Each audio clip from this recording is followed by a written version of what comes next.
good biomechanics. So I'm what they call a mid-foot striker. So I don't pronate or supinate when my foot hits the ground. I think that I don't have a lot of joint issues, maybe because of that. So I'm not putting a lot of stress on the ligaments and supporting structure. I train with guys that are elite runners, and they're fast, and they're always injured. And they're like, Karno, you put in twice as many training miles as us, and you're never injured. And we don't do anything differently. So I just think it's maybe biomechanics for me. They say one of the best things you can do as a long-distance runner is choose your parents well. So I'm 100% Greek, and my dad, who's here somewhere, yeah. He insists we're from the same village as Phidippides.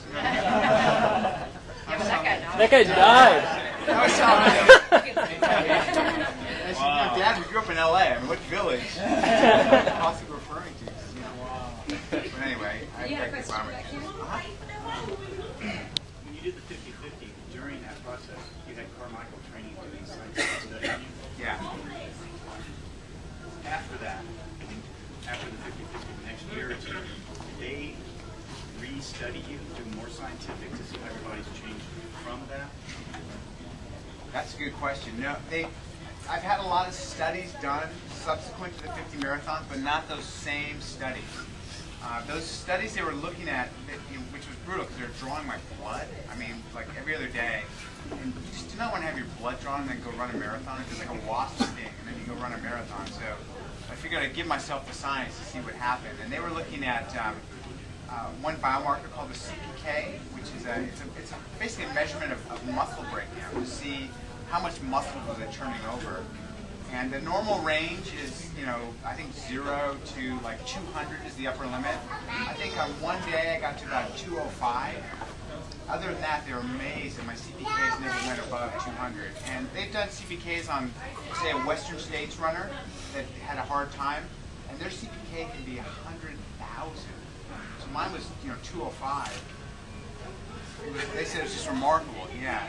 The other thing they looked at is immune suppression, because they thought, all this continuous endurance activity, you're going to really suppress your immune system and be susceptible. I've heard you're susceptible to colds after you, push yourself to exhaustion.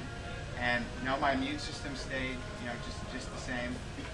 All of my, basically everything stayed the same. The only thing that changed a little bit was I became slightly anemic. Like my iron levels, my hematocrit went down a little bit.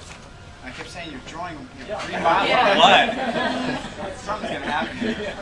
But the studies that I've had done subsequently are a little bit different. So I just had, there's a human performance lab at UCSF that they just opened, which is like the foremost performance lab in the world. And they put me on this thing to look at how I responded to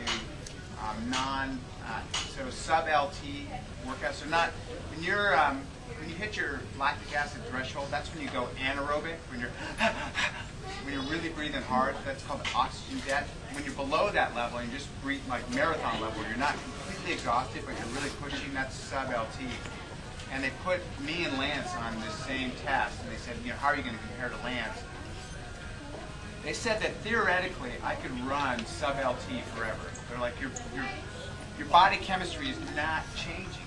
We've never seen anything like this. I mean, most people hold an hour, 2 hours, and they start slowly tapering off.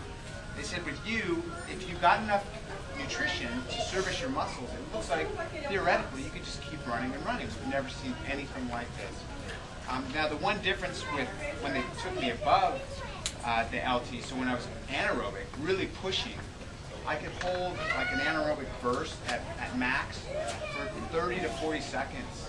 Lance can hold it for 2 minutes.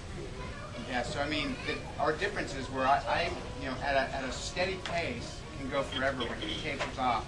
But then on those, those sprints, like those massive bursts they do on the bike, he can do those bursts and just burn through that pain. You feel like you're going to die for 2 minutes. So, but then then he's got to pull back. So that's kind of the differences they saw in the subsequent studies. Yeah. And I guess I answer one more question, and then we go to. Sorry. Oh yeah. Yeah. No. Sure. Do you guys?